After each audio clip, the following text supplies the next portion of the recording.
Roberts here for day 4 of Midnight on the Moon. So we are reading chapters 7 and 8. The mysterious spaceman just approached us because Jack and Annie dove over the crater in the past, or meteorite in the past, and they're both stuck because they can't stand up in their spacesuits.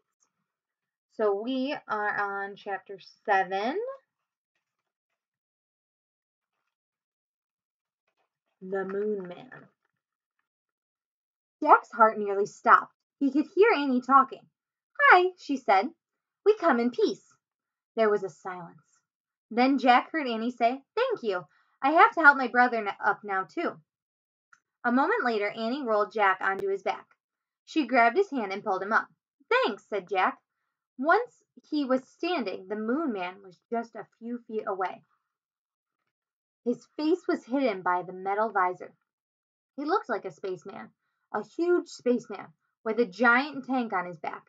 It was as big as a refrigerator. "What's a jet? Oh, sorry. That's a jetpack," said Jack. "I've seen pictures of future astronauts flying with those things. It's like a mini spaceship, right?" The Moon Man didn't answer. "I don't think he can hear us," said Annie. "He's not hooked up to our radio." "Oh, right," said Jack. "I'll write him a message." "Good idea," said Annie. Jack pulled out his notebook and pencil and he wrote, "We are Jack and Annie. We come in peace from America. Who are you?" Jack handed the notebook and his pencil to the Moon Man. They looked tiny in his big hands.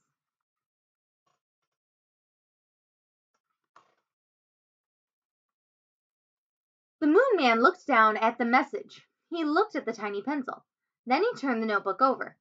Jack and Annie watched as the Moon Man put the pencil to the paper. He was writing something very carefully. Finally, he gave the notebook back to Jack and Annie. Jack and Annie stared at the marks. "Stars?" said Annie. "He drew stars?" "Maybe it's a space map," said Jack. There are the stars. "Space map?" said Annie. "Hey, Jack, map starts with M." "Oh, wow," said Jack. "This must be the 4th M thing." "Let's ask him what this map means," said Annie. She turned around. "We'll never know now," she said. "Why?" Jack looked up from the map. "That's why," Annie pointed. "The Moon Man was flying over the mountains." "Thanks," cried Annie. Chapter 8. One Star to Another. "Who was that guy?" said Jack. What does his map mean?" "I don't know," said Annie, "but let's see if it works." Jack took a deep breath. "Yeah, we'd better hurry back. I think I'm running out of air. It feels harder to breathe." "For me too," said Annie. "Go slow. Don't breathe too much," said Jack. He and Annie took long, floating steps towards the moon base. Jack held his breath as if he were under water. By the time they got to the white dome, he was ready to burst. Annie pushed the bottom button beside the huge door. It slid open. They hurried into the airlock. The door closed behind them, and the door to the hallway opened. Jack opened the visor to his helmet. He took a long, deep breath and let it out. Ah! "Let's get out of these suits," said Annie. "Good idea." Jack was dying to free his arms and legs. As they moved clumsily into the spacesuit storeroom, Jack felt heavy again. He and Annie unlocked each other's helmets, gloves, and boots, and pulled everything off. Then they stepped out of their bulky suits. "Whew," Jack said. He took off his glasses and rubbed his eyes. It was great to be free, even if he had no longer felt as light as a feather. "Hurry, Peanut's waiting," said Annie. She led the way down the steps to the bright landing chamber. "Yay!" she said softly. Jack was relieved to see the treehouse still there. Soon they'd be heading home. He couldn't wait. Jack and Annie crawled through the treehouse window. "We're back, Peanut," said Annie. "Squeak!" Peanut ran to the letter M. "We missed you," said Annie. She patted the mouse's head. "We met a Moon Man." "Sorry, Peanut, but you have to move," said Jack. "We have to put the map on the M." Annie gently lifted the mouse off the M. Jack tore the star map out of his notebook. He placed it on the M, next to the mammoth bone, the mango, and the moonstone. He sighed, then sat sat back on his heels. Hand me the Pennsylvania book, he said. They needed the Pennsylvania book to go back home. There was silence. Jack turned and looked at Annie. It's not working, Jack, she said. The book's not here.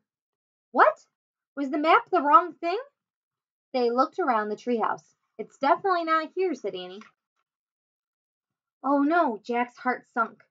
He picked up the star map and stared at it. Squeak, squeak.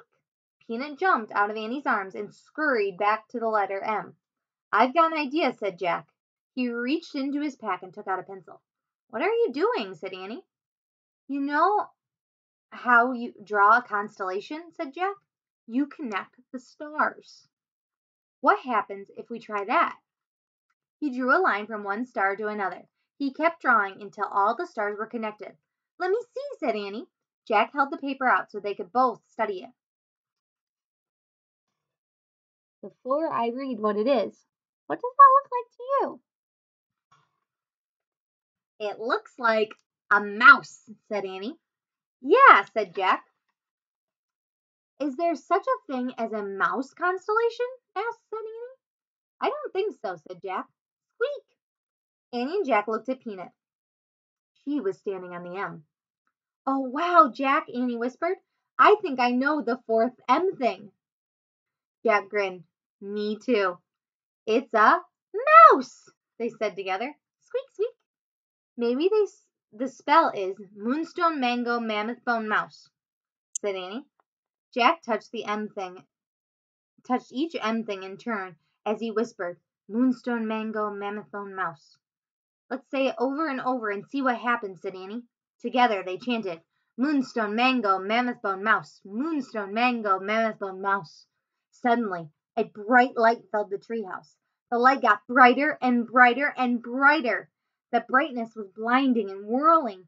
The air spun with brightness. Then everything was clear.